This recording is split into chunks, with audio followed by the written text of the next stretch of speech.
You're listening to The Gary Harris Show on Tide 100.9 in Tuscaloosa. Click TuscaloosaThread.com for more local news, sports, and weather coverage all throughout the day. It's absolutely free. Don Hartley, Town Square Media, Tuscaloosa. The Gary Harris Show. UCM host Tider Insider TV, Crimson Tide Kickoff, play-by-play for Alabama sports, and sports director for WVUA 23. It's time for the Gary Harris Show on your home for Alabama sports. Tide 100.9 and streaming on the Tide 100.9 app. All right, here we go. Welcome into the Wednesday Hub Day edition of the Gary Harris Show for this Wednesday, August 14, 2024. I'm your host, Gary Harris. Wyatt Fulton right there on the other side of the glass, manning the controls, taking your phone calls on the Pinnacle Park at North River Hotline at 205-342-9904. And again, kudos to Wyatt. Listen, it's his job.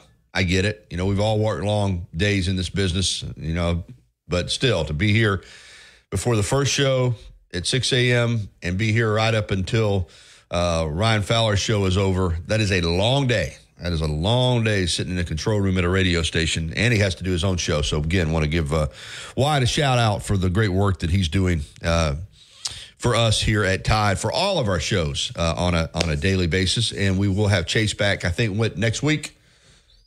Hopefully Friday, but I told him, I said, if you need a day, completely understand, at least by Monday. Okay, so if you can get through this week, you'll be okay, at least back on your normal schedule anyway. But I got a jam-packed show up ready for you. We'll tell you all about it here in just a moment. First, though, I do need to tell you, as always, this hour of the Gary Harris Show being brought to you by my friends at Alabama Credit Union and your trusted partner for financial success. Embrace financial well-being with Alabama Credit Union. That's just who they are.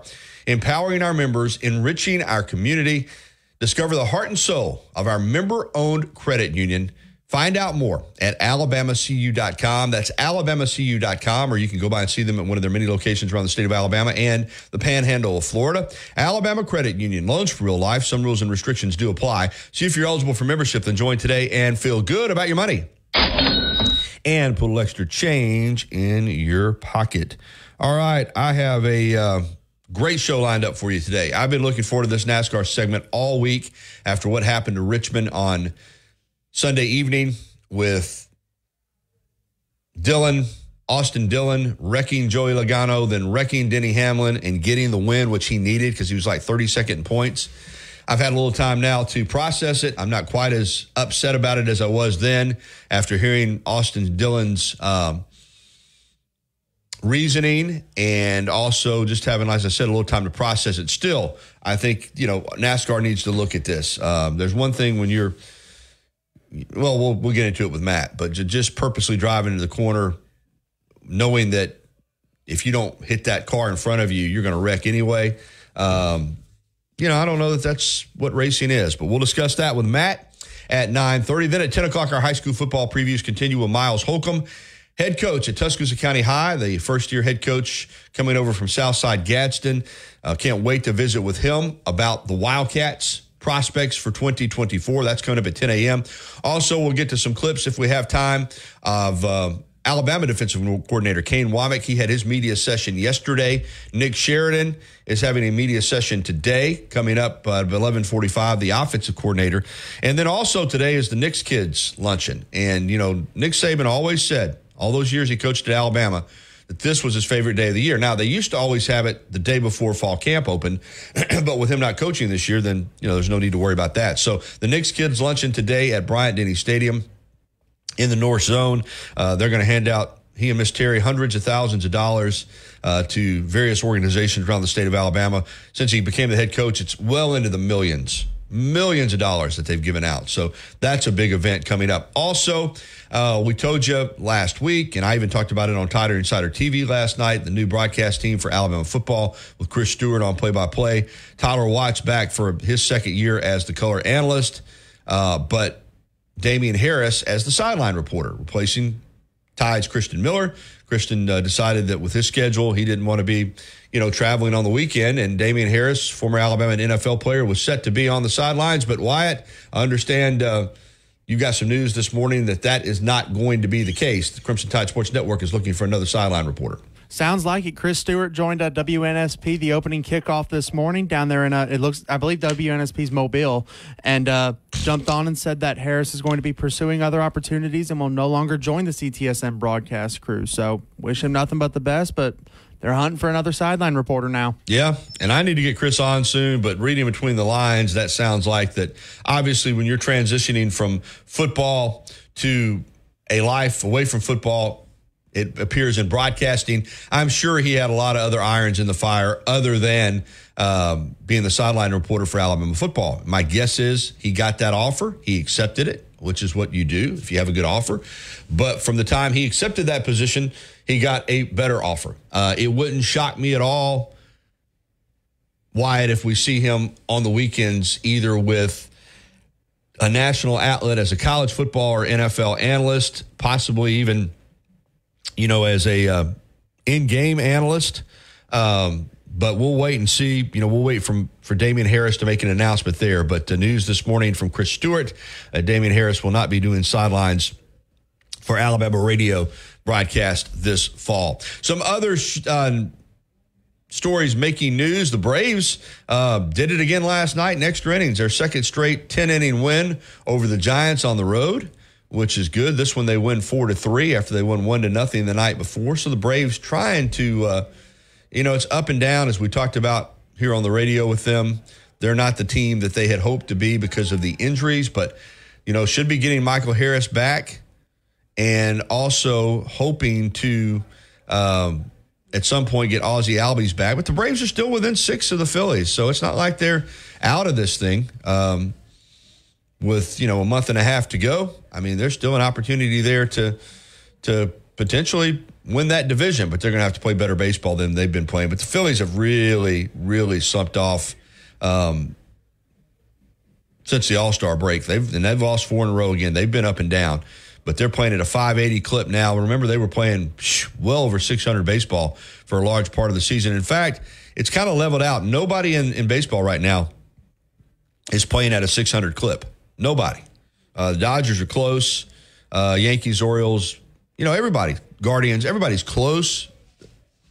That's at the top of these divisions, but nobody playing baseball at a 600 clip. Bama football practicing again this morning. It is not open to the media, but they are having a media session, as we said, this morning with the offensive coaches and players. And we'll have some people out there from the TV station and the radio station to get that sound a little bit later on this morning. If you want to get involved in the program, you can give us a call on the Pinnacle Park at North River Hotline, 205-342-9904, 205-342-9904. Always enjoy our callers. And yesterday, I was able to listen to some of Wyatt's show after my show, and I didn't do very much on the top 25 yesterday. I'd done it on TV, and we did the coaches poll, but it is interesting from the standpoint that Alabama, for the first time since this is their lowest preseason ranking in both the coaches poll and the AP poll since 2009 at number 5. But it doesn't really bother me, and I'll tell you why. Because at number 5, you're right where you need to be. I mean, 12 teams are going to get in the playoff. You hold serve at number 5, and you're going to be fine. And if you play the type of football that you hope you play, you'll be higher than number 5. Because at that point, starting out, there's going to be teams that lose in front of you. So I like being in the top 5. It continues a long, long streak for Alabama. Not in the top 3, but in the top 5. But I'll tell you this: I really believe that this Alabama team has a chance to. When it matters the most, be higher than number 5, and that's at the end of the season. Let's go ahead and jump out on the Pinnacle Park at North River Hotline and get it started this morning with Pat. Hey, Pat, good morning. Hey, good morning, Gary. But I'm really concerned about the reporting that's going on by these people that are being allowed to watch parts of practice or whatever, and I think it's about time that Coach DeBoer drop a cotton-picking tent over the top of Alabama and not allow these jacklegs on anywhere in his presence or the team's presence. I mean, if they can't not say, well, all they got to write about, well, so-and-so's in a black jersey, so-and-so's in a multicolored jersey. I don't want to hear this mess because I'm thinking that we're going to have a great football team. I don't want to hear who negativity about who is not participating. That and I think it's about time that Coach DeBoer start paying a little more attention to that fella that he's paying $500,000 to talk to about this kind of stuff. That and what Coach Belichick not making it to where that these guys are running their mouth as soon as they get out of off the field, or even while they're on the field. Yeah, well, I can tell you, Pat, as a member of the media, that we were all given instructions before the season on how this was going to go and what the guidelines are. And I'm sure that if they're if what you say is happening, I'm sure they're aware of it. I think that they monitor. They have a sports information staff. They have people in the football staff, I think, that try to monitor the social media and media coverage. So if that's going on, they can stop it if they choose to. So I'm I hear what you're saying, and I'm not saying that you're wrong, but I am saying that you're right, and as well, in that if they want to close practices or change the media rules, they can do it. So as long as they keep it the way that it is, then these people, if that's what's happening, are going to continue to report the way they're reporting. So yeah, I mean, it just makes to me for poor journalism that that's all they got to write about is who. They're not writing about what the good things or bad things that are happening on the field or during practice. Right. All they want to report about is negativity on who's not practicing. And because I think this gives unfair advantages to the whoever you're playing, in that if they do have so and so's in a black contact jersey, or he's riding a bicycle, blah, blah, blah, whatever, he's in a sling. Well, that gives you an opportunity. If you were a boxer, you would go after that weak spot. And you had the opportunity, whatever it may be. I just thoroughly disagree with making it for college. And pros may be a little different, but I don't care about people gambling. If they want to gamble, let them gamble, but they shouldn't have. I got news for you, Pat. Whether you like it or not, that's probably coming. I think that college football, the SEC, is going to require these teams to put out an injury report ahead of the games. I think that's on. I think that's on its way. Yeah. Well, Gary. Yeah, go ahead. Yeah, what stops them from being able to say it's a game time decision, and boom, you're covered?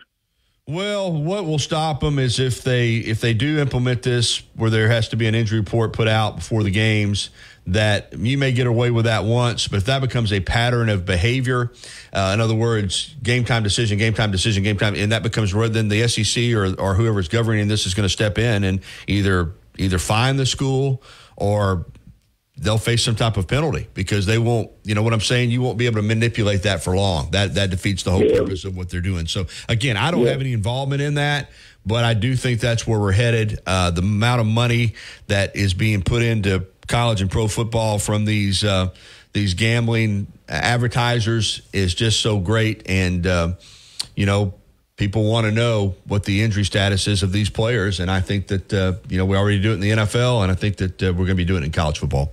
It's just sad for college football. College football is the one thing that we had purity in, and I like that word, purity. But there's been stuff going on. But at the same time, the minute this became pay for play, and that's what it is. The minute that players are allowed to, as I've said before, name, image, and likeness was never about name, image, and likeness. It was never about your local burger joint paying the wide receiver, some money to go promote his burger. This was a window to straight pay for play from the get-go.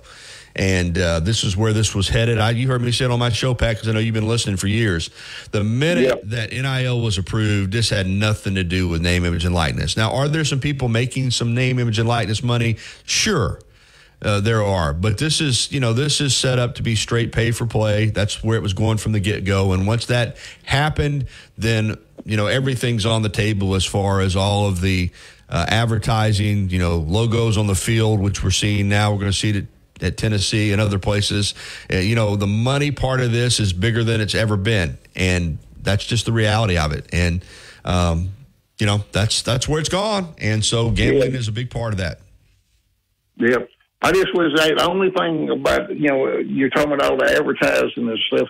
The one thing that needs to be fixed, it needs to be fixed for the poor people that can only buy seats in the upper decks, is down in the corners of the end zones, the televisions that they put, when you go watch a replay or whatever, and they're putting banners of advertising instead of the full screen of the, our screens are not that little, but they really need use the banners, use the field, use anything else other than those TVs for advertising when you're showing replay. I gotta hit the break, but you've made note of me. Hey, listen, you've made a note of a lot of things, and I know people at the university listen to our shows here, so I'm sure they've gotten the message. Thank you, Pat. Yeah.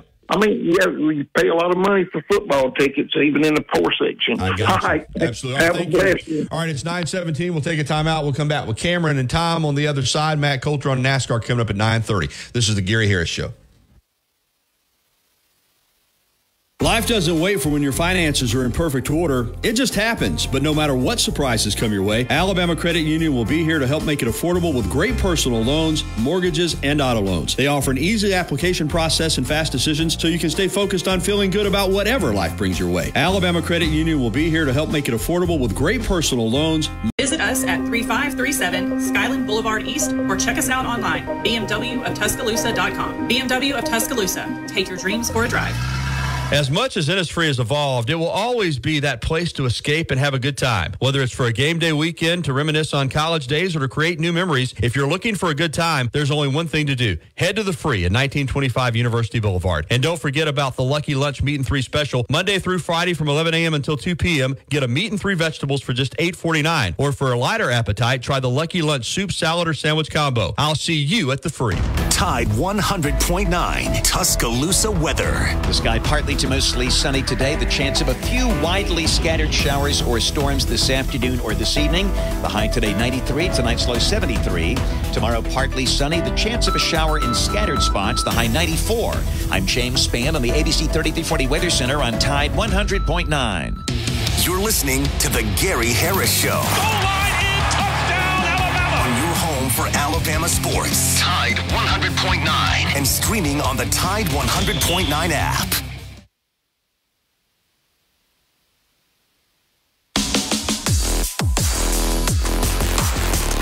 (9:21). Welcome back into the Gary Harris Show. Detroit Lions head coach Dan Campbell said that Jahmyr Gibbs will be fine going forward after the Pro Bowl running back left Monday's practice with a hamstring injury. I think we're going to be fine here, Campbell told 97.1 The Ticket on Wednesday morning, so I think we'll be good. Campbell said his phone was ringing off the hook following Monday's session with people sharing their concerns about the news when it broke of Gibbs being evaluated for a leg injury. Also, Lions rookie Lions rookie cornerback Terrion Arnold, also out of Alabama, was also evaluated for an upper body injury on that practice as well. All right, let's jump out on the Pinnacle Park and North River hotline, and Cameron's up first, and then we'll get to Tom. Good morning, Cam. Hey, what's up, Gary? How you doing, buddy? Doing well, buddy. Hey, man, you know something funny? I guess I'm strange since we already know that, but I don't like preseason rankings. I don't care about our recruiting rank. I don't care about score predictions. Every time you put out a score prediction, you've never seen me give me one. If I was to give you one, I want to win by 1 point. I don't care if we're playing the school of the blind. I just don't. I'd rather be no cameras at all at practice. I would be completely surprised when we have our first game. If we're doing great or if we're going to have a horrible season, I'd rather just be surprised. If I had a kid, which I'm not a father, I hope, I would rather not know the sex until it popped out. I just would rather it's more interesting. I don't want you to put out there we're going to blow them out by 70, because I think these kids look at social network and be like, oh, man, this should be a cakewalk. And then we got the whole boot thing again when we didn't apply ourselves or we took our foot off the gas or something. But, hey, sorry, I've been pedaling again. Something kind of funny. What do you think of those white Guardian helmets they have at practice? Oh, I love them in practice. I love them for the safety aspect. I hate them in the games. I just, man, they're such an eyesore to me. I just It's funny, small world. My wife was an insurance broker. An insurance broker gets Gary to the product. She was a broker. One of her clients was Guardian, and she had the hardest time getting it quoted with anybody because no one wanted to deal with it past practice. Yeah. Just kind of a small, interesting little fact. Very. All right, Gary, let me go pedal, dude. I got to go get breakfast ready. Take care, Gary. All right, man. Good to hear from you. All right, let's get to Tom. Hey, good morning, Tom. Hey, Gary. Good morning to you. How are you? Doing well, thank you.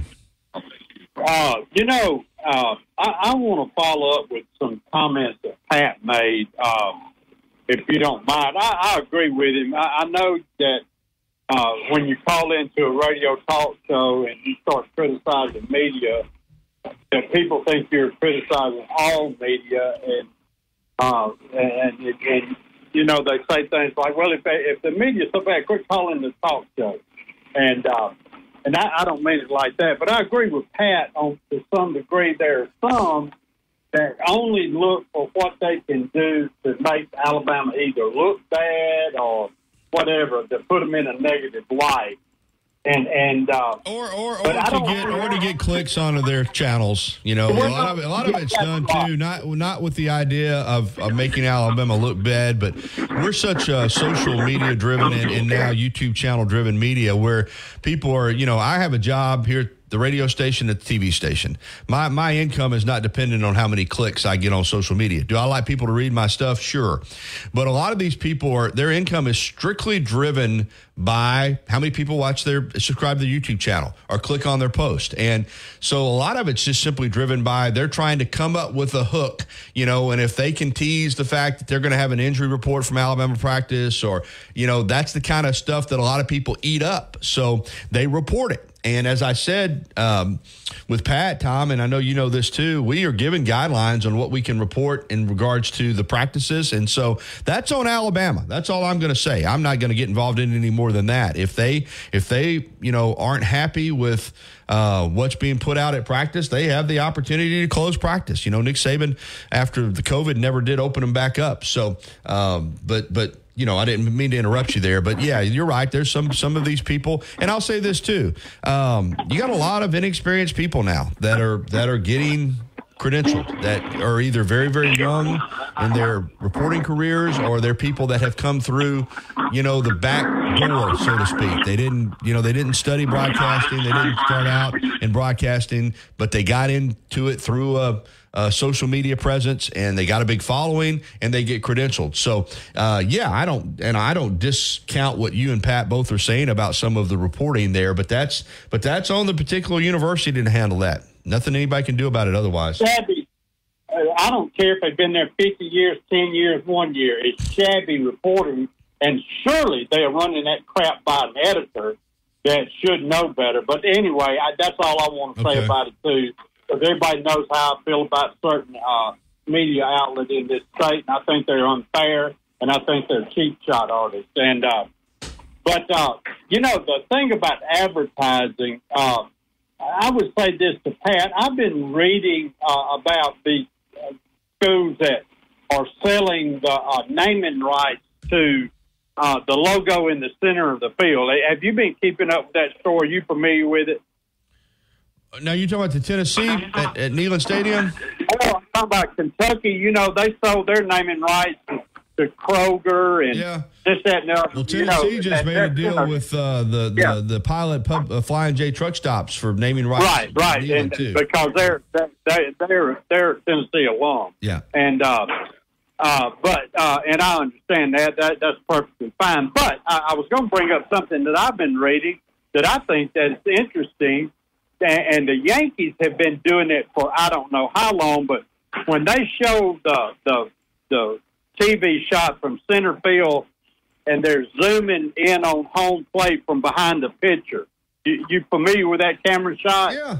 Well, if you'll notice on there, that board behind home plate is constantly changing. Call 1-800-YES.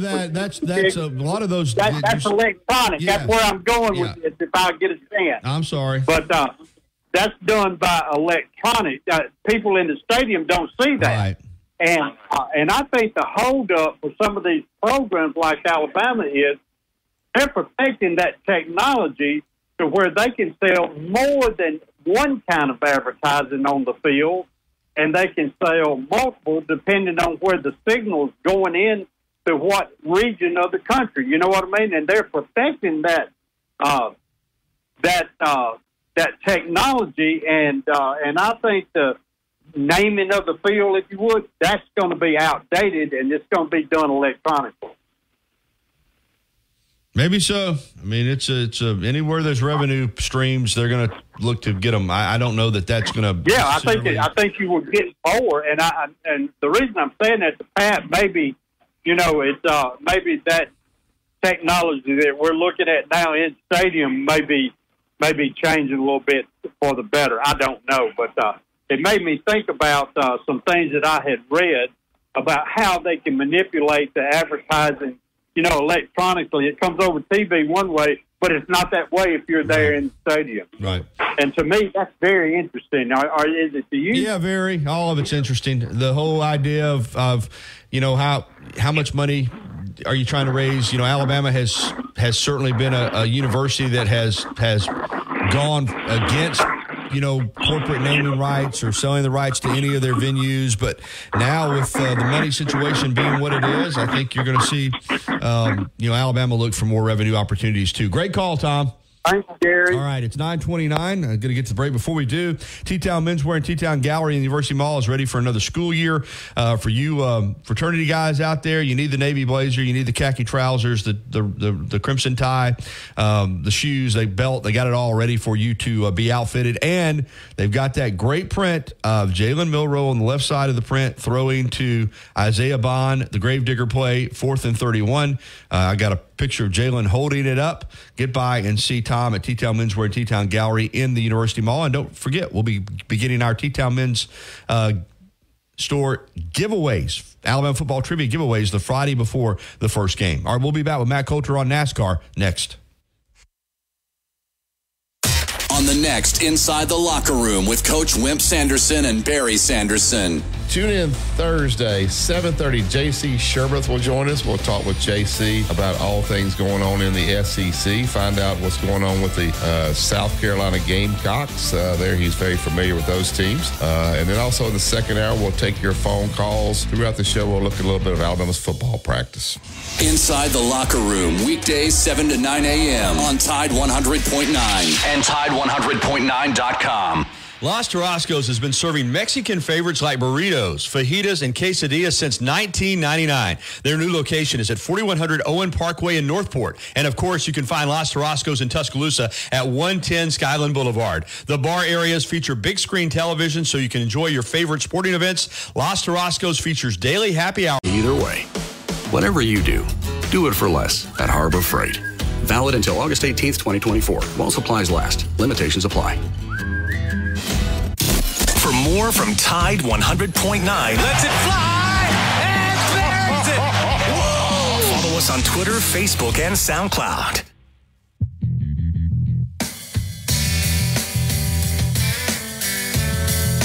All right, 9:33. Welcome back in, and it's time for Matt Coulter on NASCAR. We have fun with this segment every week, but it has been a really up and down season in regards to news on the track, off the track. We've had some great segments, a lot of terrific talking points, but none better than this week, coming off what we had at Richmond, man. We saw everything that you could see in a race in regards to, I guess, what NASCAR wants, with a driver who was buried in the points with a chance to win, was going to win, a late caution, impacted that. Then that driver, Austin Dillon, gets beat on the restart by Joey Logano. Logano thinks he's cruising to a victory. Dillon drives through the corner, rear ends him, and then hooks Denny Hamlin. Like Dale Earnhardt Jr. said, talking about Dale, he said even Dale didn't take out two at a time. So, it's, man, it was something else. There's so many different ways we can go. Let's just start with at the end, and that was that finish. I've had a little time to process it now. I've been able to hear from Austin Dillon. I'm probably not quite as upset about it now, and I'll tell you why. But, Matt, I'll start with your reaction to Austin Dillon winning the race, but Joey Logano and Denny Hamlin were scrapnel, so to speak, and they're not real happy about it. Well, the first thing I want to point out, man, is NASCAR been trending. And I'm going to apologize up front. I've got a really bad tooth, so if I slobber and sing, you can't understand me. I'm headed to the dentist the minute we finish here, but it's kind of difficult to talk. But, hey, I'm going to play tough, all right? You sound good. Oh, okay, good. I want to point that out because, man, NASCAR has had a good year with attendance, TV ratings. It's, with all the controversy, come viewers. So there's a good thing coming out of it. And I will tell you this, I just read a report from NASCAR. They have delayed the penalties that they normally turn out on Tuesday. Let me just quickly ask you, what do you read into that? They're going to take this thing away from him? I was hoping you were going to have some penalty news this morning because I was waiting yesterday. I was waiting yesterday to hear something, and I didn't. And I don't know is the answer I can give you, Matt. Obviously, they're going to do something. Do I think they'll take the win away from Austin Dillon? No, I don't. Ultimately. But here's the question. Let me interrupt you. Here's the question.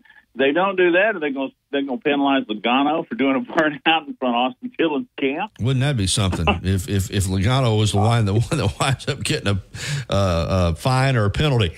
I think they're probably going to fine the 22 team for Logano's burnout, and I think they're going to fine Austin Dillon, and I don't think they're going to take him out of the playoff. I don't think they're going to take his win away. You know what? They may say he has to start at the back of the pack at Darlington or something. I don't know. But I do think there will be, and I think his spotter is good. I wouldn't be surprised if his spotter's suspended for a couple races. He's yelling, wreck him. Yeah, so something's coming, but I do think the 22, because listen, whether you're mad or not, what he did was dangerous, and you can't, I saw the NASCAR rules official get him before he even got out of the car and was giving him the business. And I know Joey was upset, clearly, but you can't, Matt, you know that. You've been around. You can't do that. You can't stop right there. Well, think about it. And you and I talked about it and then ran into you on, I guess, Monday of this week. Good to see it in its free. But there was no way he was going to catch Logano. First of all, let's call it as it is. You just said it. Logano kicked his butt on the restart, okay? Nobody is to blame for losing that race more than the three drivers, Austin Dillon. But when he got in there, he had that one chance to floor it, so to speak, in the corner and tag Logano. If he hadn't hit Logano, he would have driven himself straight into the wall. He sure would. I have no question about that. And just to backtrack there, his grandfather's driver, that being Richard Childress' grandfather and Dale Earnhardt Sr., he dumped Terry Labonte at Bristol one year. I was back in the mid-'80s, like I've never seen. If you'll remember, Brad Keselowski's first win, it was at Talladega, and he totally took out Carl Edwards. And one of the other, of the four wins Austin Dillon has received, one of them was at Daytona, and he just cost Eric Almirola the race. It's not unheard of, but I really don't remember this being that severe, that obvious. And then to take out the 11 as well, I don't know. This delay has me very curious. And they said they will delay their penalty announcements until at least Wednesday. So I kind of think, back to you, Gary, the longer they wait, the more they might make a decision.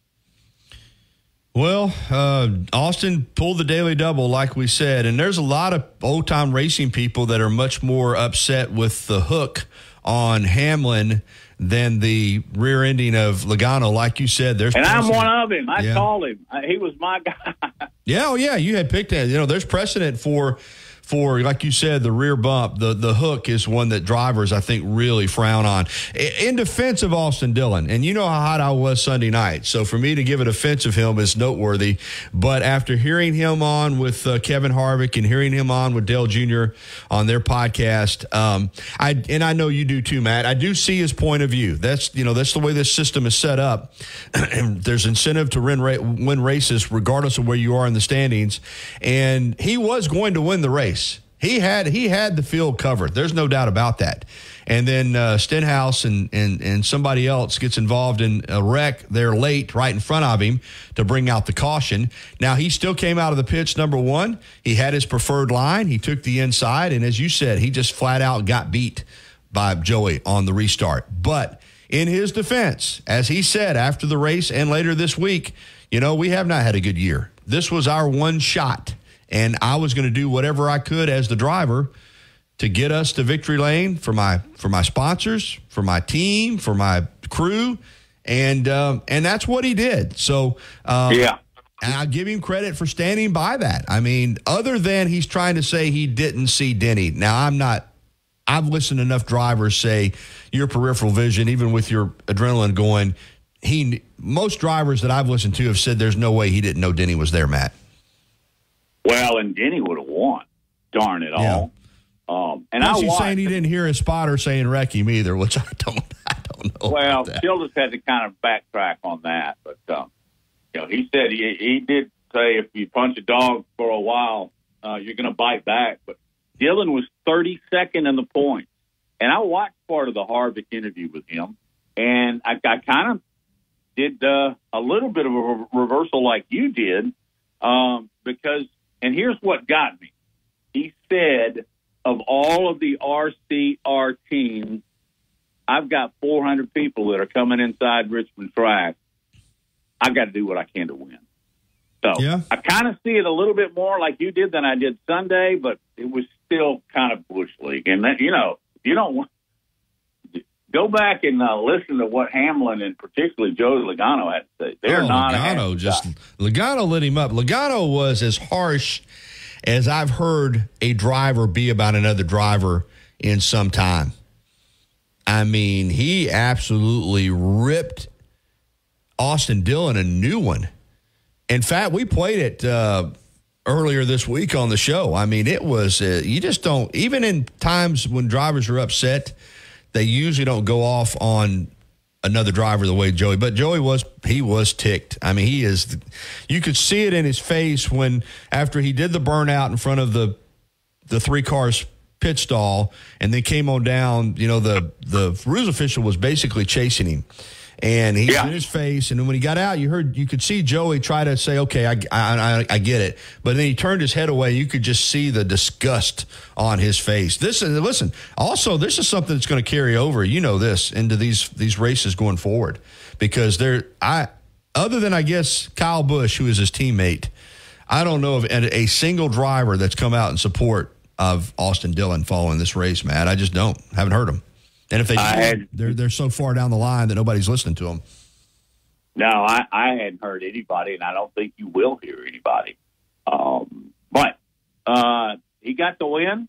I still think there's a chance, especially since NASCAR has decided they're going to hold out to at least today to announce the penalties.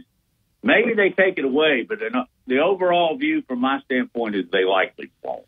Don't you think, too, there's extra pressure on RCR? Not only is Austin Dillon the grandson of Richard Childress, which you know how that's played out with a lot of people's opinion, and he's driving the famous 3-car, but you bring in Kyle Busch, and he is Kyle Busch. I mean, even with all that goes with Austin Dillon, Kyle Busch is the marquee driver for that organization, and he's had a brutal year, an absolute awful year.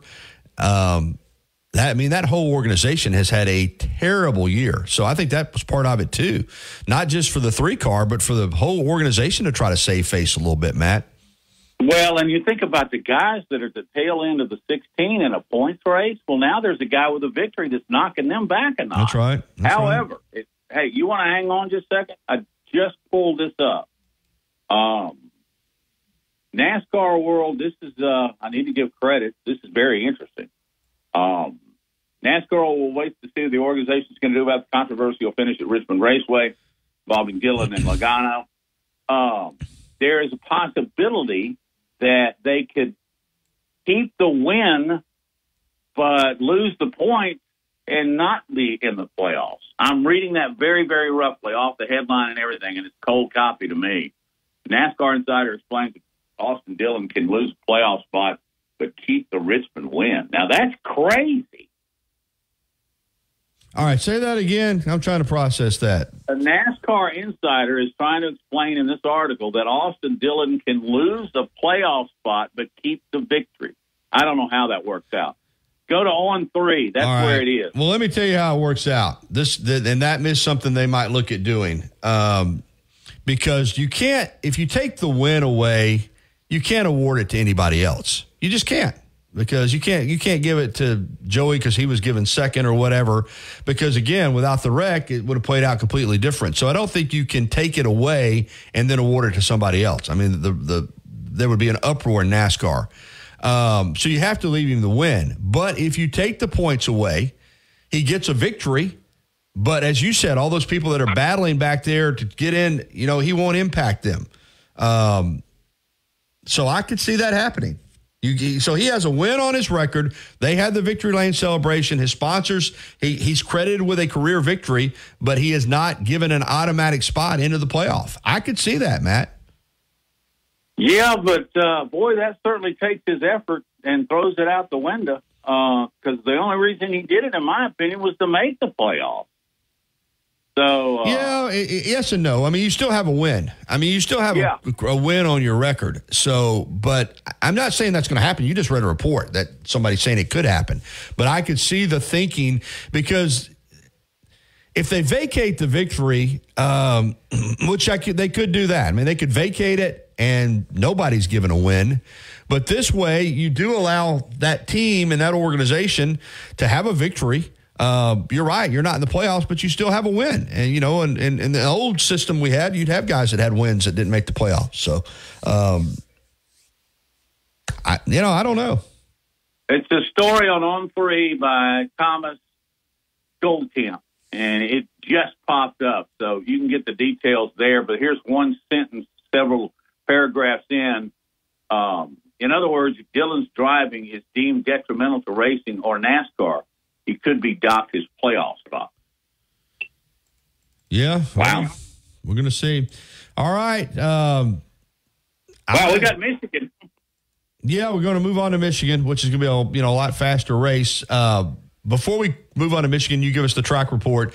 Just real quickly, from a NASCAR standpoint, I think they're loving this. They can say all they want, and the drivers are saying, NASCAR needs to fix it. I think they got everything they wanted out of it. They got a lot of eye. Like you said, they've lit up social media.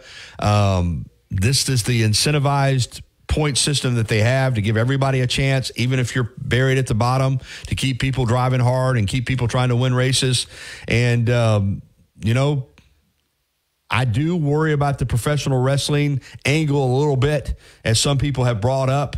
And I've talked about it before. There is a tinge of that with NASCAR, but I don't see NASCAR really doing anything outside of possibly penalizing Dillon as far as changing the rules with the points. Do you? No, and they got good ratings. They were up against the closing ceremonies of the Olympics, which doesn't make any sense. I thought that was why they were taking NASCAR off for 2 weeks, and then they put it on top of the closing ceremony. But anyway, that's a TV story. But they got really good ratings. I imagine they're going to be really good in Michigan.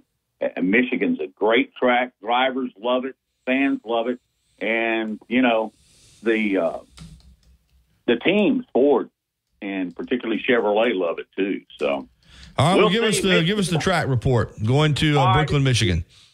It was built in 1967.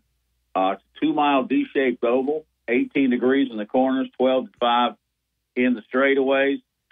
Most wins ever. David Pearson has 9. Current drivers, Logano and Lawrenson, both have 3. But here's an interesting note. We'll move on and handicap the race. Between 18 and 23, Kevin Harvick ran 8 races. He won 5 of them. Man, that's dominating. That really is. That really is. But it's a good race. It's really, really fast track too.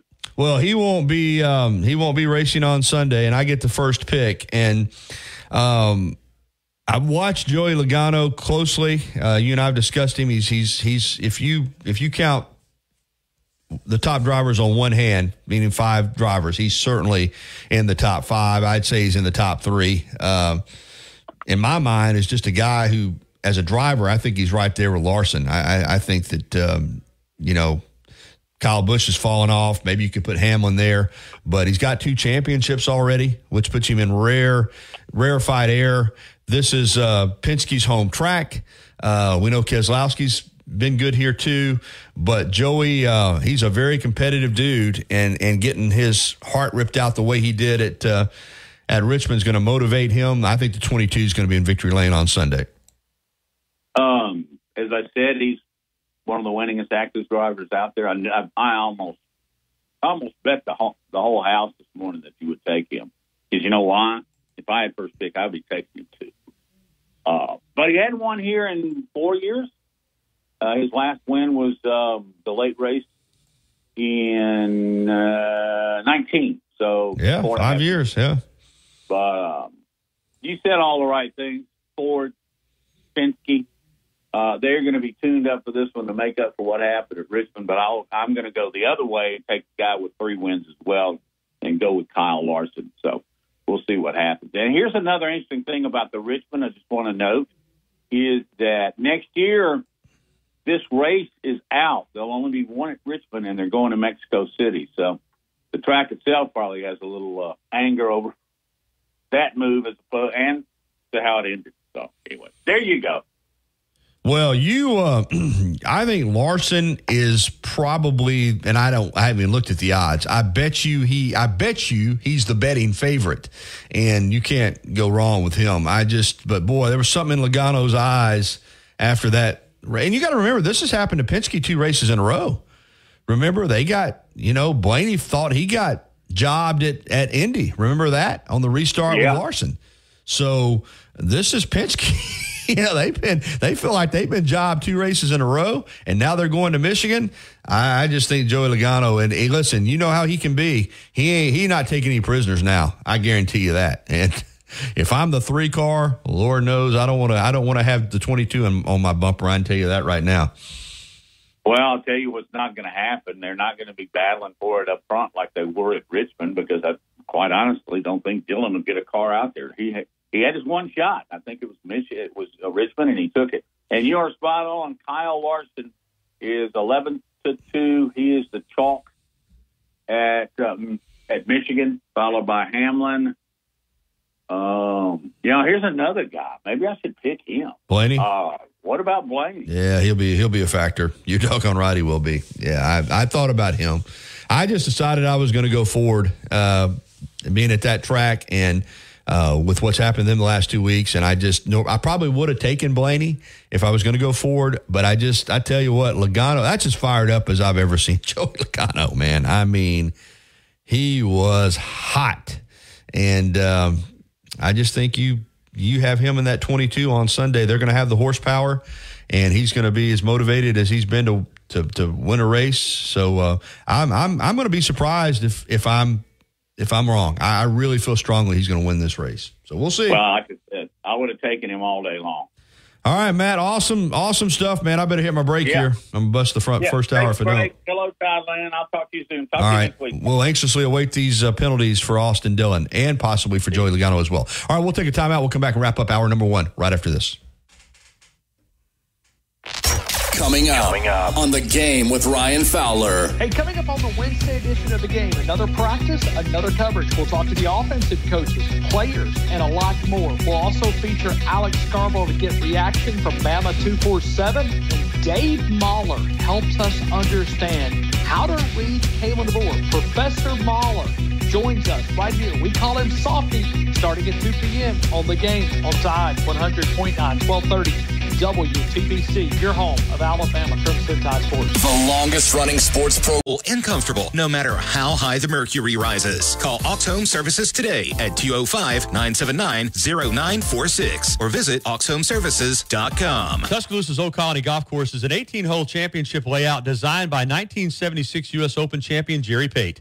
Director of Golf John Gray and fitting specialist Bob Montgomery are PGA certified. Mike Shivitz is the head professional and director of the Tuscaloosa Junior Golf Program. Call today to secure a tee time. Use all from your employer dashboard. Visit Indeed.com/credit and get $75 towards your first sponsored job. Terms and conditions apply. Tide 100.9 Tuscaloosa weather. The sky partly to mostly sunny today. The chance of a few widely scattered showers or storms this afternoon or this evening. The high today 93. Tonight's low 73. Tomorrow partly sunny. The chance of a shower in scattered spots. The high 94. I'm James Spann on the ABC 3340 Weather Center on Tide 100.9. Covering University of Alabama sports, as well as the national and local scene as well. The Gary Harris Show, only on Tide 100.9 and streaming on the Tide 100.9 app. All right, 9:56. We're back just in time to wrap up this first hour. I want to thank Matt Coulter for the NASCAR report. And boy, NASCAR's hot right now, and that should continue at Michigan on Sunday. This hour has been brought to you by Alabama Credit Union. We're coming back with hour number 2, and we'll get it started with our high school football preview. The Tuscaloosa County High Wildcats. Head coach Miles Holcomb is going to join me in hour number 2. Also, we are going to get to some of that LUMEdeodorant.com, code SUPER for 15% off your first purchase. Love it or return it for free. That's LUMEdeodorant.com, code SUPER to save 15% today. WTBC Tuscaloosa and W265CG Tuscaloosa, a Town Square media station. Tide 100.9 and streaming on the Tide 100.9 app. From the Fox Sports Studios in Los Angeles, here's Dan Beyer.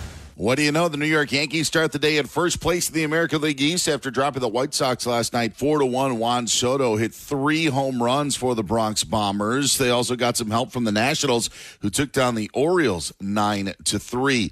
Now, speaking of the Yankees, they played without Jazz Chisholm, who's likely headed to the IL, according to skipper Aaron Boone, with a UCL injury. Boone did tell reporters that he believes that the injury is not serious after they got positive news from early test results. Dodgers were 9-2 winners in Milwaukee as Shohei Ohtani hit his 37th home run of the season. 5th straight win for L.A. 5th straight win for Arizona as they topped the Rockies 4-3. Jake McCarthy's 2 RBI single in the bottom of the 9th won it for the Snakes. Padres keeping pace as well. They're 3.5 back of L.A., beating the Pirates 3-0. Lions head coach Dan Campbell told 97.1 FM in Detroit that running back Jahmyr Gibbs will be fine after suffering a hamstring. Now, this hour's West Alabama real-time news update from the Tuscaloosa Thread Newsroom. Overall crime is down in the city of Tuscaloosa, but homicides are up 44%. Felony assaults with a gun up 48%. Many of the guns used to commit a crime are stolen. $4.65 million. That's the goal of this year's West Alabama United Way campaign that kicked off yesterday. Brock Jones of Thornhill Capital Management is this year's campaign chair. And the U.S. Postal Service is telling some residents in the Walker County town of Parrish they may need to move their mailbox unless the county improves High Hill Road. The deadline is Friday. Get 24/7 local news coverage and sports updates when you download the free Tuscaloosa Thread app and sign up for twice daily email newsletters.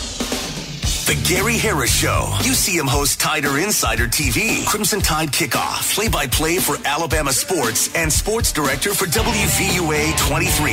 It's time for the Gary Harris Show on your home for Alabama sports. Tide 100.9 and streaming on the Tide 100.9 app.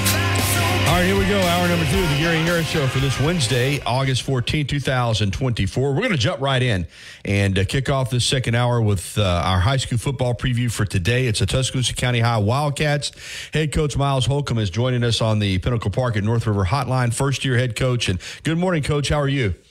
I'm doing well. How are you doing? Doing great. I said this on TV earlier this week. I've heard really good things about you from the County High folks, and I know they're hopeful that you have a nice long run there because since Lee Gibson left after the 2015 season, you're the 5th coach in the last 8 years. So nobody has seemed to stick there, and I know they're begging and dying for some continuity, and you come over from Southside High School in Gadsden after 3 years, and walk into this situation where at least they were going in the right direction under Adam Weingarten. Won 6 games 2 years ago, won 5 games last year. So do you feel like, even though you're a first-year head coach with a new staff and a new team, that there's a little momentum going the Wildcats' way? I mean, obviously, I think so. I think they did a great job. For us, the biggest thing is offensively and defensively. It's 2 completely different schemes, for us. And so that's why we went ahead and took advantage of having that spring assessment period and trying to go play a game so our kids could kind of understand the flow of how we call stuff in game, how we adjust on the sideline.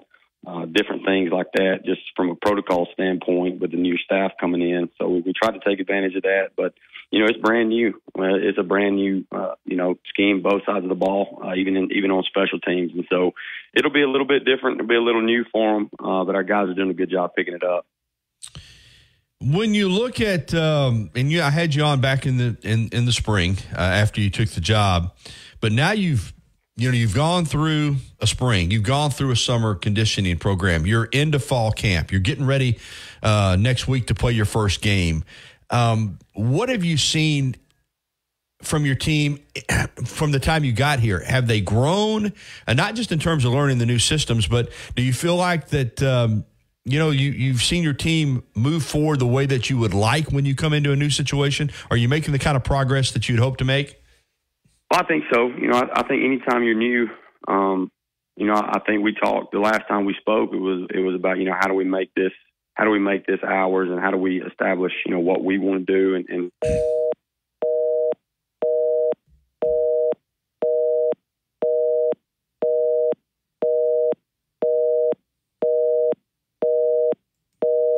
I don't know what happened there.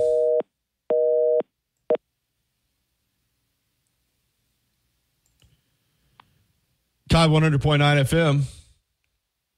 Hey, this is Philip. How you doing, man? Hey, Philip. Listen, I was doing an interview with Coach Holcomb, and I lost him. And I was hoping let me and Wyatt had to step out for a moment. So let me you hold tight, and call back in a minute. Let me see if I can get Coach Holcomb back on the line. Thank you, Philip. Yeah, I didn't mean to. Sorry to bother you. No, not a problem. I want you to call back in. I just I had in the middle of the interview. It wasn't you. It just it went to a busy signal. So let me see if I can figure this out. Thank you. Okay. All right. Let me text Wyatt here and see if he can come back up and get Coach back on. I don't know what happened there, Coach, but if you're listening, we're going to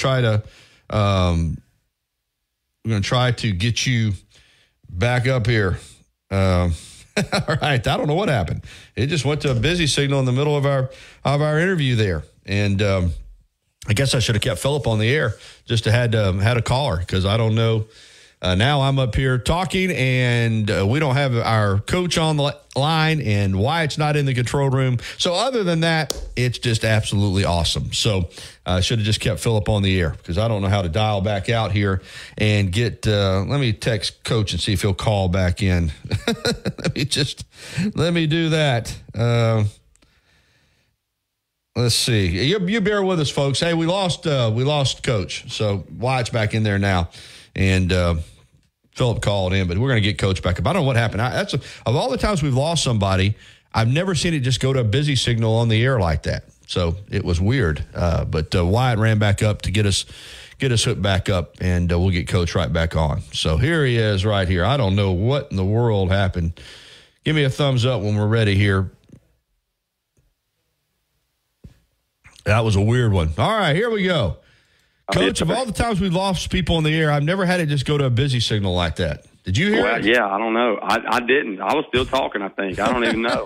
Crazy. On my end, I mean, literally a busy signal just popped up. And then Wyatt was trying to research something. But anyway, we got you back. And yes, thanks for hanging in there with us. But yes, sir. I don't know. I don't even remember where we were at. But we were talking about the growth of our kids from the time we got here. Thank you. But the biggest thing really is us being able to build a relationship with them where they can trust us, that they know that we're going to try to do what we can to put them in the best situation to be successful. And on the flip side of it, we know that they're going to do everything they can to find a way to get better. And that comes through reps, comes through practice. Unfortunately, some of it comes through time, because trust is a hard thing to earn on both sides, especially when, like you said, when we got on here, they're looking at this and they're thinking, well, I mean, who is this guy? Is he going to be here? We've had so many different coaches. Like the turnover is going to be. Is this going to happen? So it takes some time. Like they just have they have to learn to trust us, and we got to trust them. But our guys have done a great job every day coming in. We ask a lot of them, especially in the summer. We go to compete pretty much all over. Felt like all over the Southeast at times, and so we push them. But at the same time, they know that we care about them. We love them as people.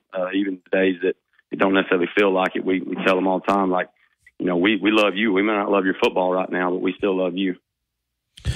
Coach, let's like we said, you're going to be playing a week from Friday night, opening up with Central of Tuscaloosa at home.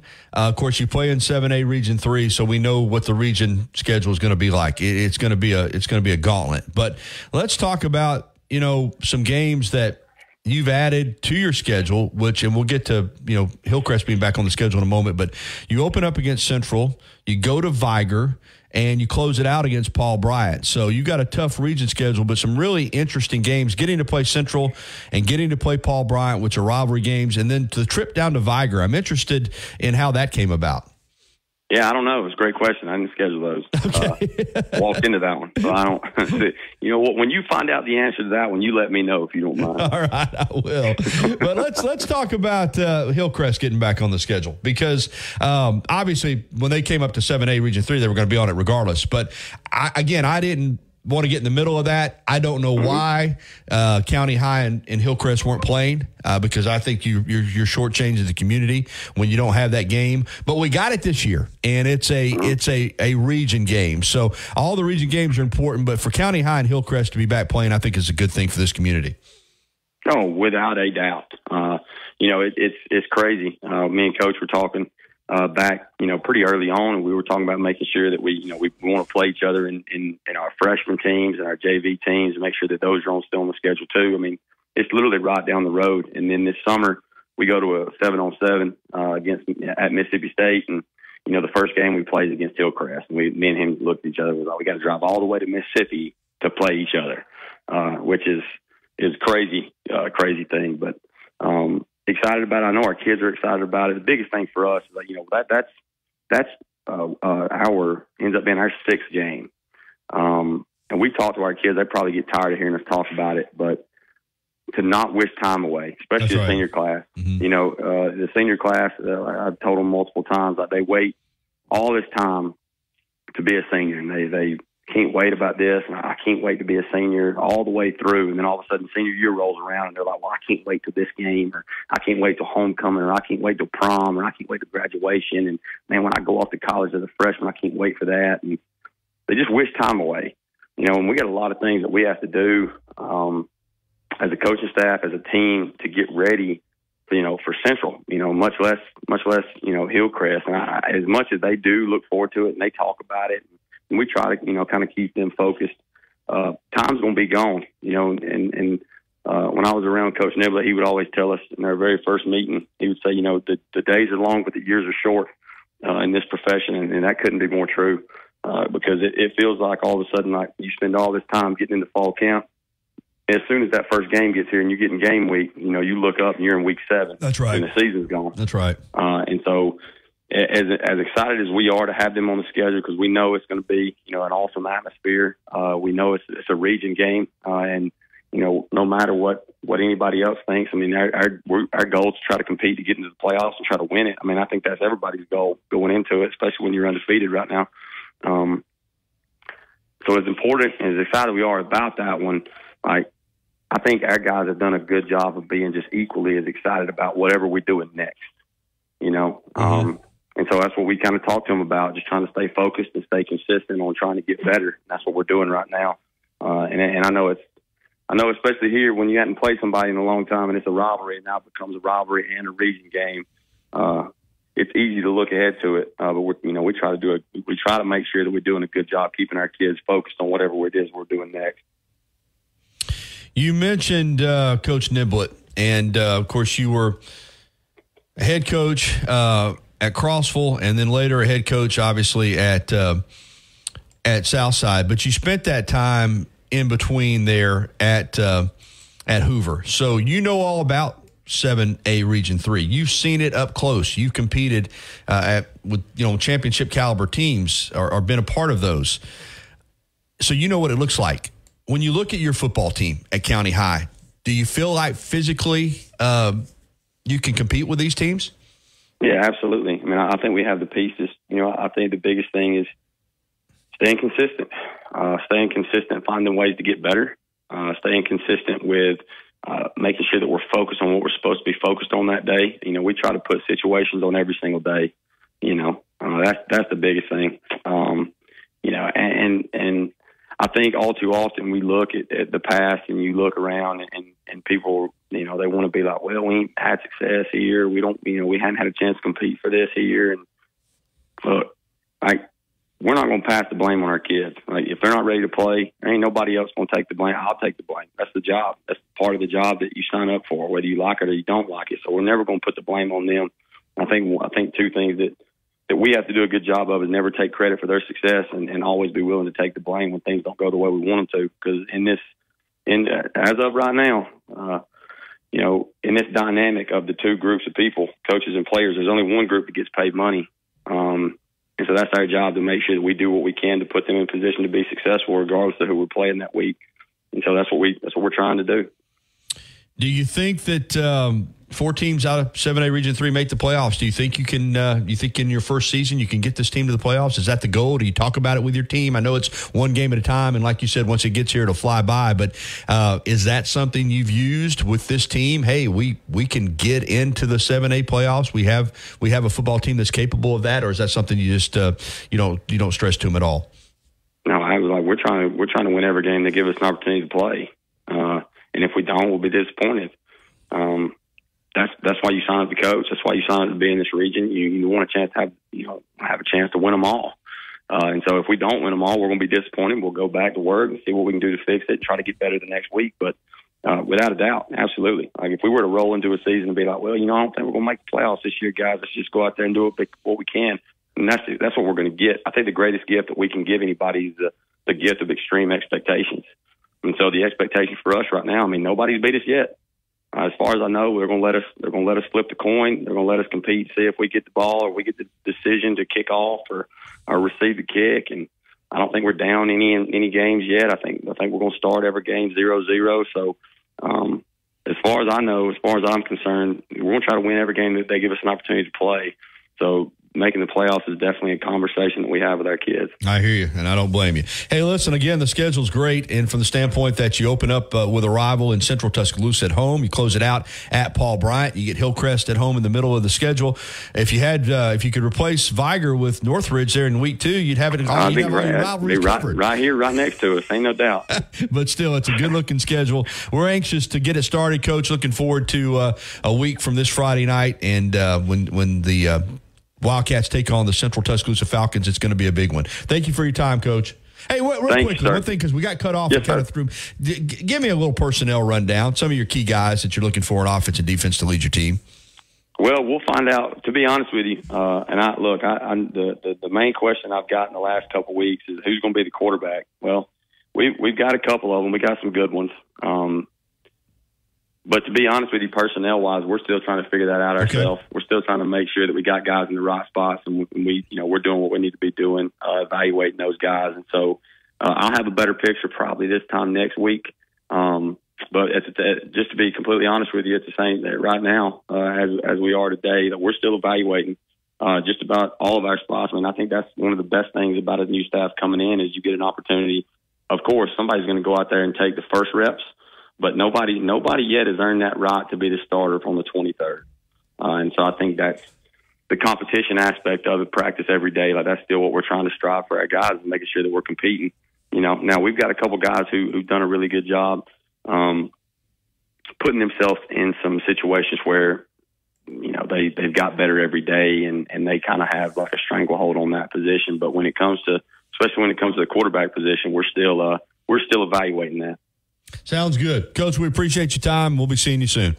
Yes, sir. Thank you. All right, Coach Miles Holcomb, Tuscaloosa County High Wildcats. And Philip, and I know we got a couple other calls that we're trying to call in when we're having the little technical snafu there. We're open for phone calls in the next segment, so if you want to call us back, give us a ring on the Pinnacle Park at North River Hotline, 205-342-9904. Also, Wyatt's been working on getting the clip from Chris Stewart down at WNSP in Mobile this morning on the Damian Harris situation. Damian Harris was in as the sideline reporter for the Crimson Tide Sports Network, and now he is out. We'll have the latest when we come back here on the Gary Harris Show on Tide 100.9 FM and 1230 AM, WTBC.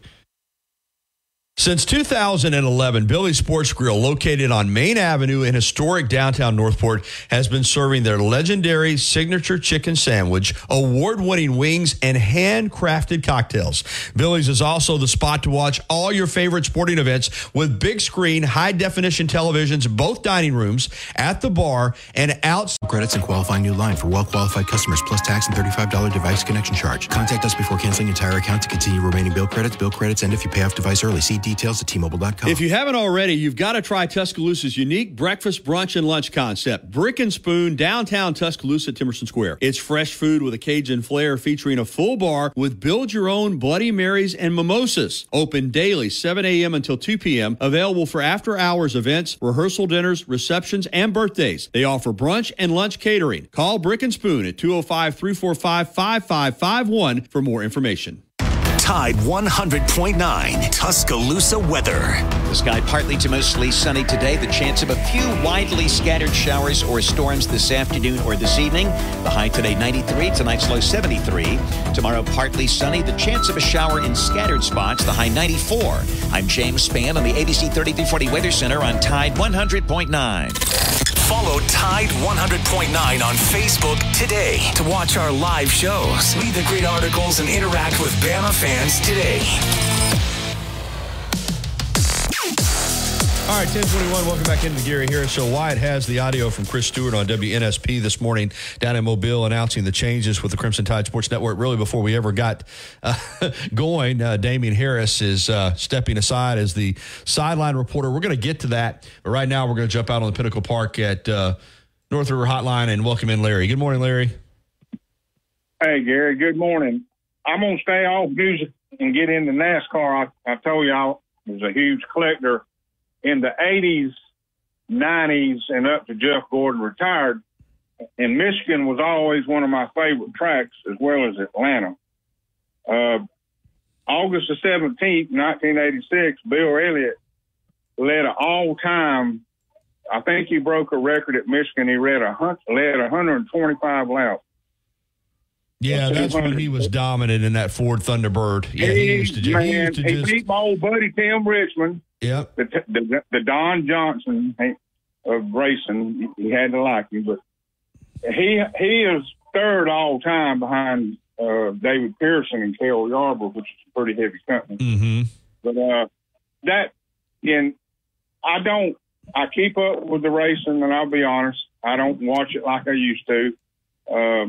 But you got to take it like music. You got to take it like sports. It's a different time. You got to find enjoyment out of it and just roll with it. I mean, the great NASCAR drivers are gone and retired, and just a different game now, It is. But you made a good point. You have to enjoy it for what it is. I had a caller earlier this week talking about he just doesn't enjoy the sports anymore. And I talk about it on my show. It's not the same. I mean, but you know what?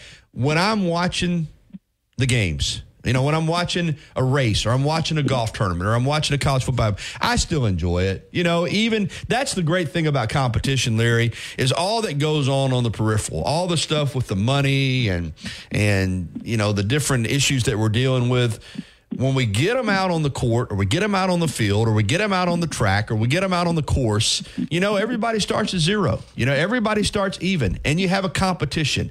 And I think what you're saying is what I'm saying. We still enjoy competition and we still enjoy watching people perform their sports at the highest level. So that's probably never going to go away. But all the stuff around it, we don't, I'm with you. There's a lot of things that have changed in sports that I don't care for.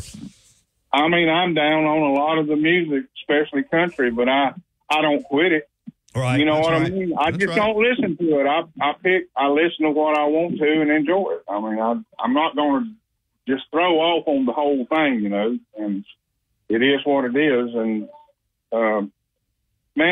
that was a good segment with the NASCAR. That's the first time I really listened to it. Yeah, we do it every Wednesday.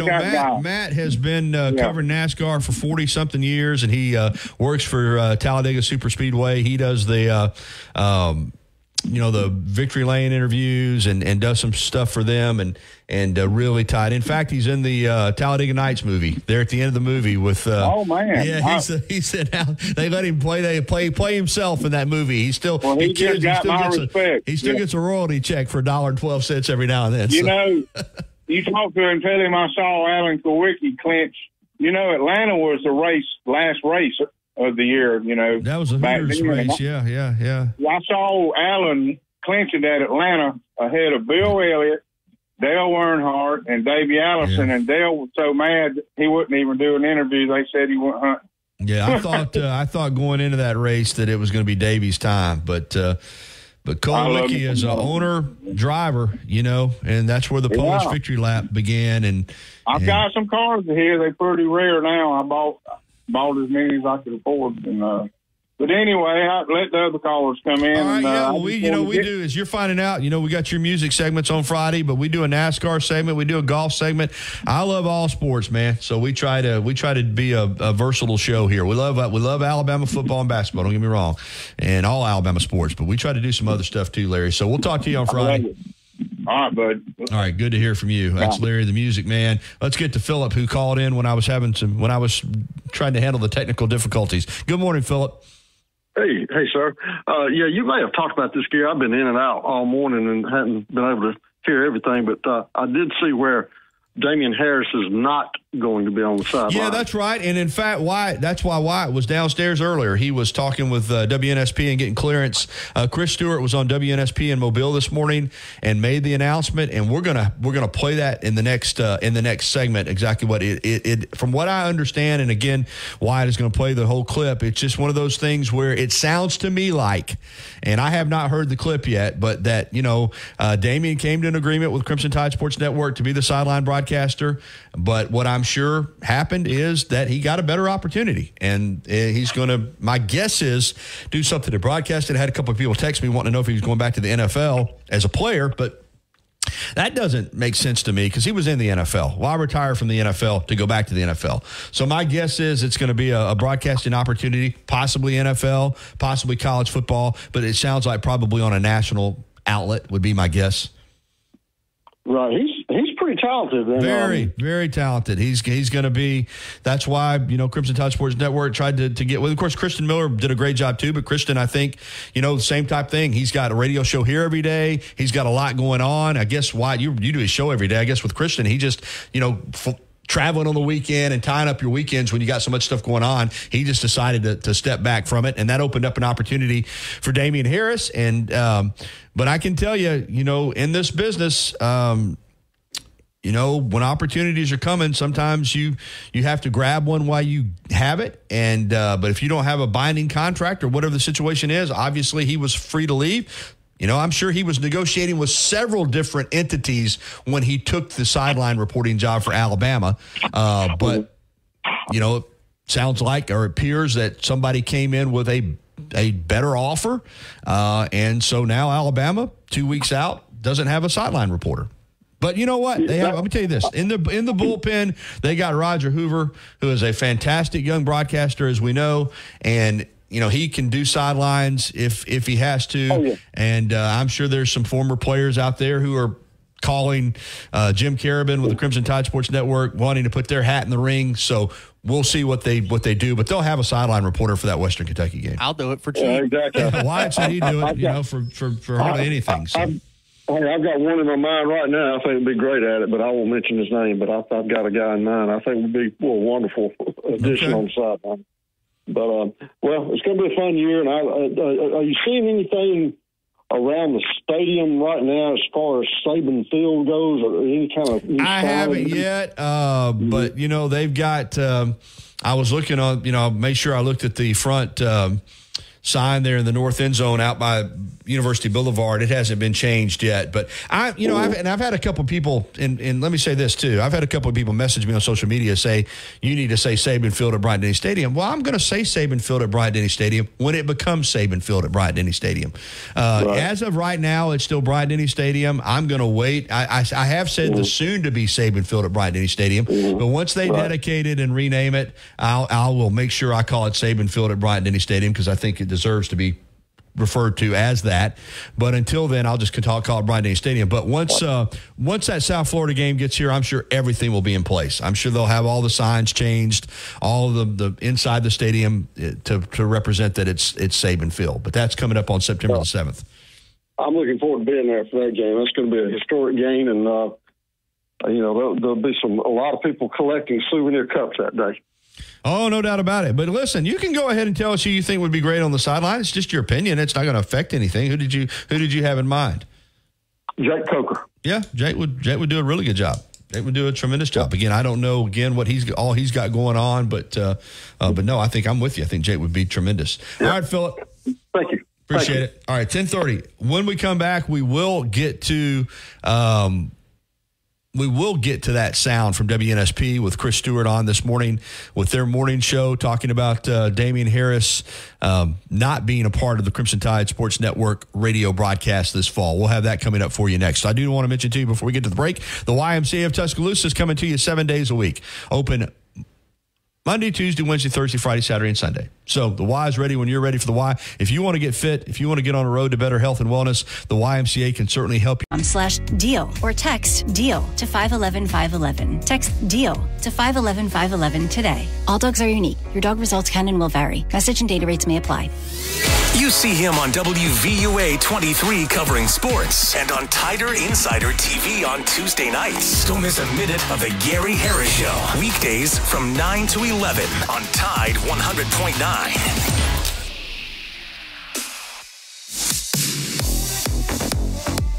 All right, 10:34 here on the Gary Harris Show, and phone lines are open on the Pinnacle Park at North River Hotline, 205-342-9904. Okay, some news this morning, and when it involves Alabama football, it has, my phone is blown up about Damian Harris. I think Damian Harris, as I said, we're about to play the clip from WNSP, took the job as a sideline reporter after Christian Miller decided that, he couldn't work it out in his schedule to do it this year. And then Damian Harris, I'm assuming, got a better opportunity.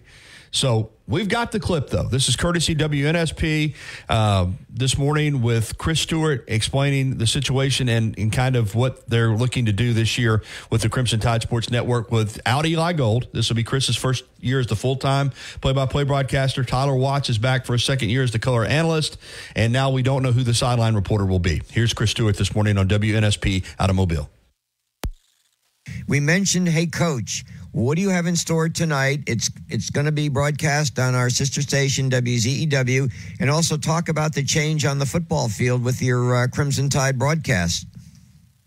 Well, let's start there. I can tell you that Tyler Watts and I will be working together once again, and I know that there was an announcement last week, but it's been a good opportunity for our guy Damian, but Damian is not going to be with us, and there'll be another announcement coming out.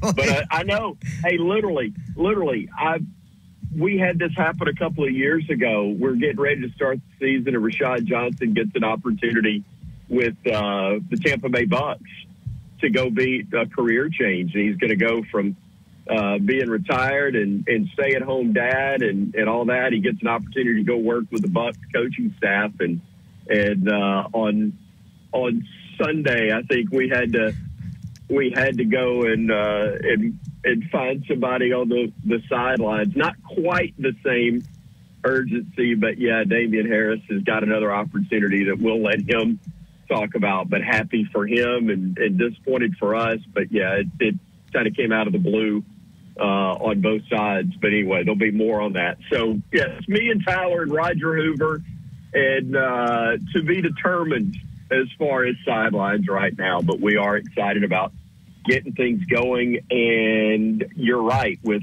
Hey Coach, we're still 2 weeks away from Coach DeBoer joining us.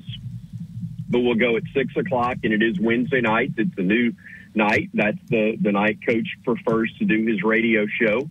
And so that's the way we do it, obviously. And selfishly, I like it because it gives me Thursday as an option on some of the longer travel days. So we'll get out of town and on Thursday to go to Madison, Wisconsin, and looking forward to that. But I'm trying to remember exactly who we do have tonight. I do know that it starts off with Greg Byrne, and we'll spend a half hour with the director of athletics at the University of Alabama, and that'll be fantastic to have that opportunity with him. Also, Jeff Allen, I know, is going to be on as well for 30 minutes. So he's got the fancy title, but he'll tell you that he's the head trainer. And so Jeff, who's been around since I'm trying to remember if he was with us the year before Coach Saban arrived or the year after. I can't recall, but he's one of the most senior members of that staff, and thankful because he heads up the entire sports medicine team now, and it's an elaborate deal and entails all sports. And Jeff's a wonderful guy, and I think it's going to be a really entertaining conversation with him in the last half hour of the show tonight, where we get a chance to visit with him about that job, that role, how it's changed, and a little insight to how they work through things with players, especially this time of year, which can be a dangerous time with the heat in the South, but how they make sure they prepare themselves for that all throughout the spring and then into the summer before we ever get to this time. All right, that was from WNSP this morning. Chris Stewart was the guest, and he made the announcement that Damien Harris is not going to be the sideline reporter. Also, as he alluded to, Hey Coach premieres tonight. They're going to have two Hey Coach shows before we ever get to the season with Coach DeBoer. He will not be joining until until 2 days before the opening game. So, but tonight they'll have a show. We'll have it here on Tide at 6 o'clock.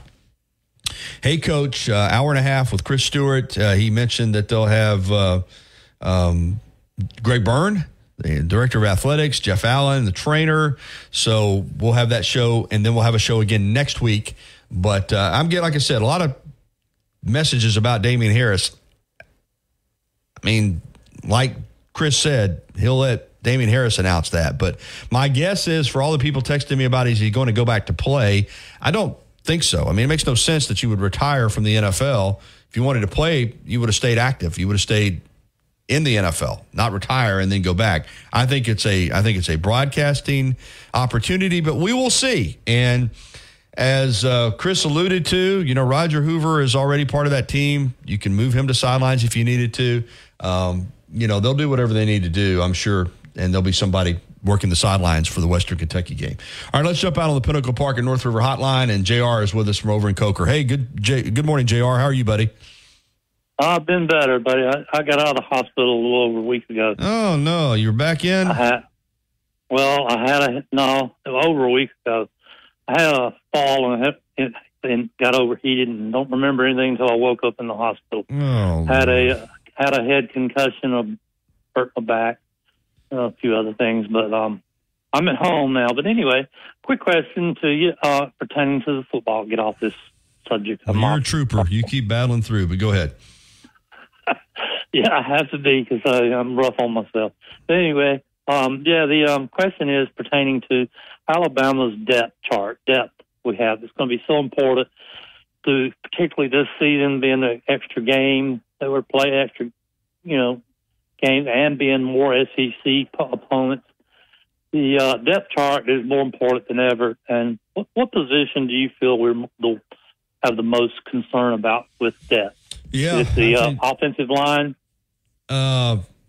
No, I think. Listen, I think depth is a concern for a lot of teams now. The retention of players from year to year, particularly, yeah. Yeah, but I'm gonna get specific with you. I think the biggest concern for me, depth wise, is going to be the secondary, because you're going to be playing two cornerbacks. When you lose Arnold and McKinstry, those are two of the best in college football. You're going to be playing two cornerbacks that haven't played a lot of football, and that is a tough position to play. And I think they haven't played a lot of college football, but what do you think about their skills? You think I think the skill level's fine. I think the skill level's fine. I think there's talent back there, but inexperience is the only way to get experience is to play. And usually, when you're playing inexperienced people, they're going to get exposed. I mean, I wouldn't be surprised if in that first game against TJ Finley in Western Kentucky that Alabama gives up some passing yards. Now, I think they're going to win the game, but so that's an area. I think the offensive line is going to be fine. That's just me. I think the offensive line is going to be fine. I think the defensive line is fine. I think the secondary and depth-wise, not necessarily depth as much as just finding frontline guys as far as those edge rush positions are concerned. That's another position where you lost Dallas Turner and Chris Braswell to the NFL. So I would say edge rushers and secondary are the questions for me. I think the offensive line is experienced. Yeah, you're going to be playing a new offensive line. But outside of that, man, all those guys have played. Brailsford was a all Pac-12 freshman last year at center.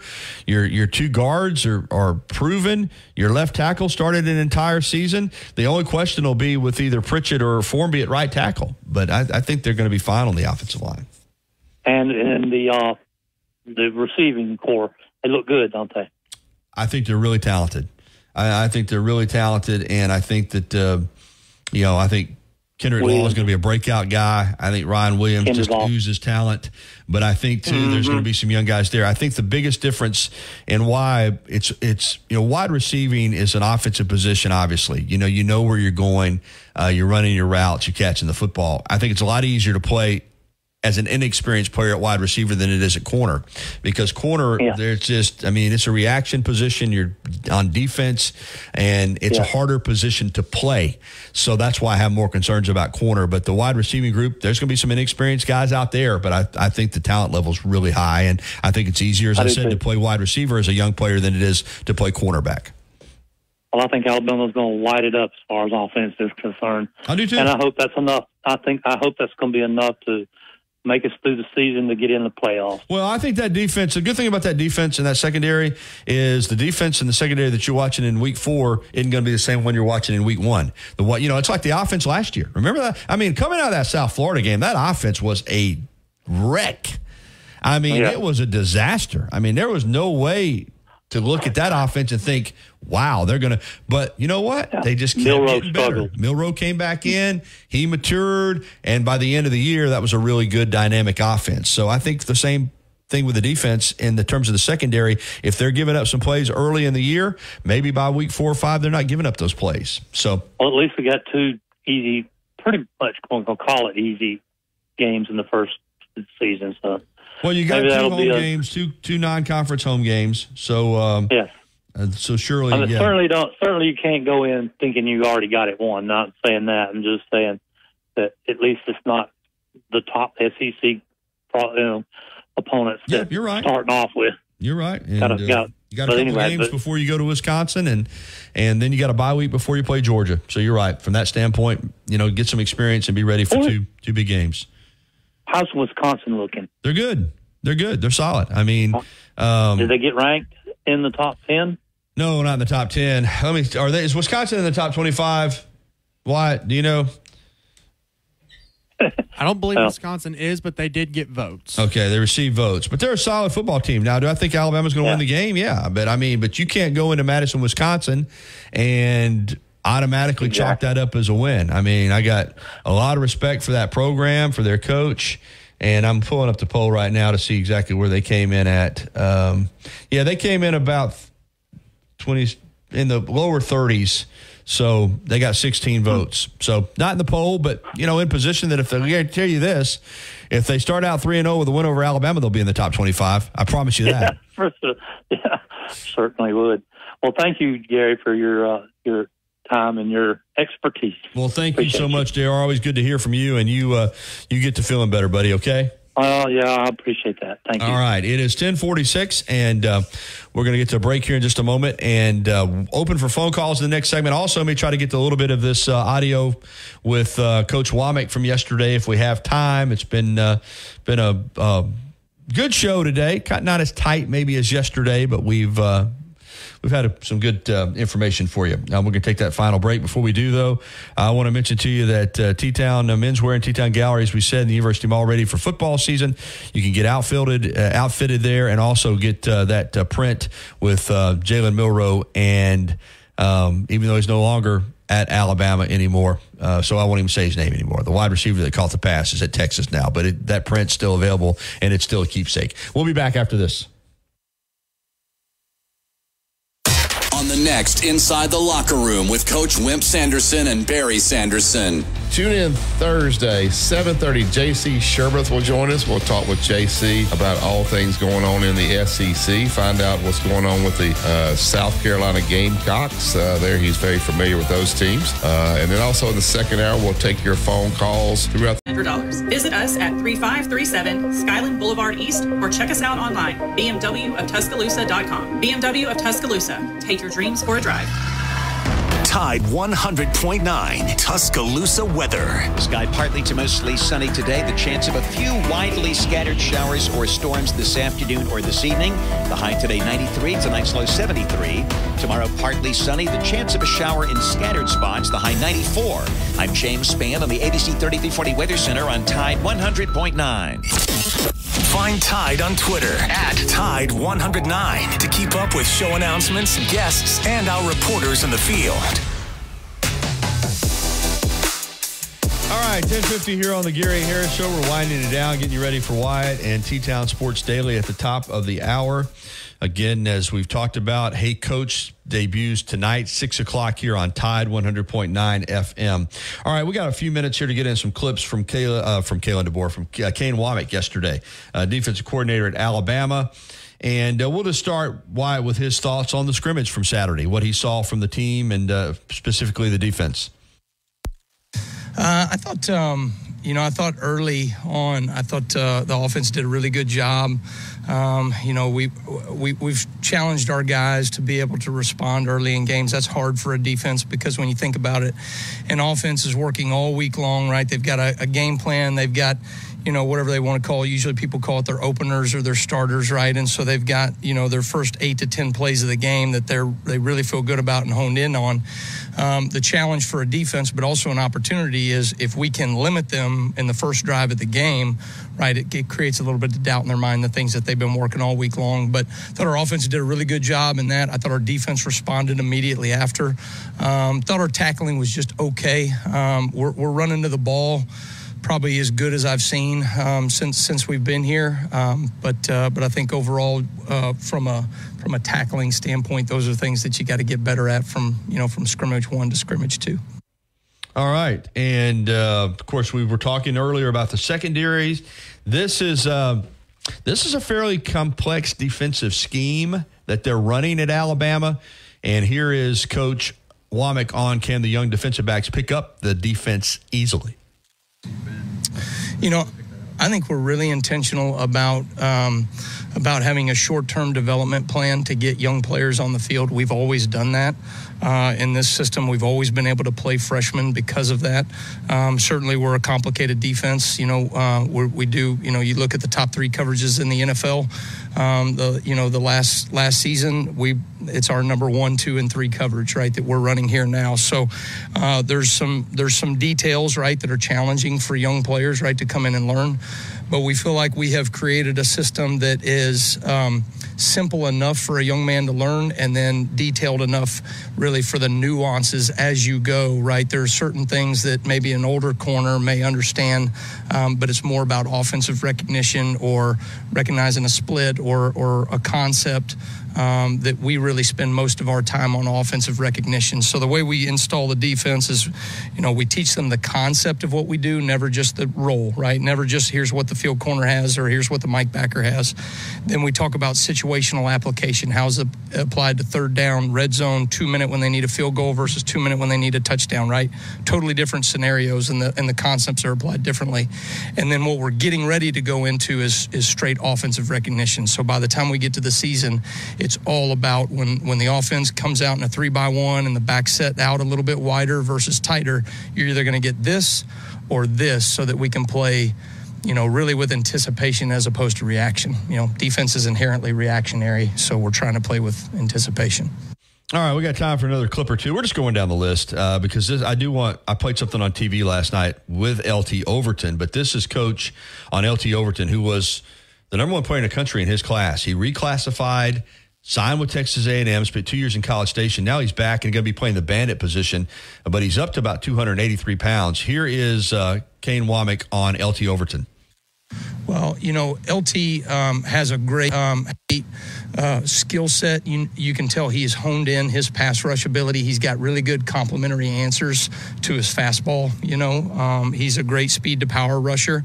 But he's done it probably a million times over his life, right? And he can feel, whether the offensive lineman is on his top hip or his bottom hip and know how to counter back inside or outside. So he's a really great on-body rusher is what I would say, right? So that when he gets in to the man, he knows how to counter back very quickly. And, he's 280 pounds, right? So, and can move his feet. So those things are really challenging for an offensive lineman to deal with. All right, follow up on what he brings to that bandit position. I think you're going to like Coach Womack's answer here. I think him and Z. I think Bo Latham are really the frame, right? That's the ideal. That person has to play a 4-eye. They have to play a 5 technique. They got to play a 9 technique, right? Occasionally, right, they'll fall back inside on the run fit, some of those things, right? They can do a lot of different things.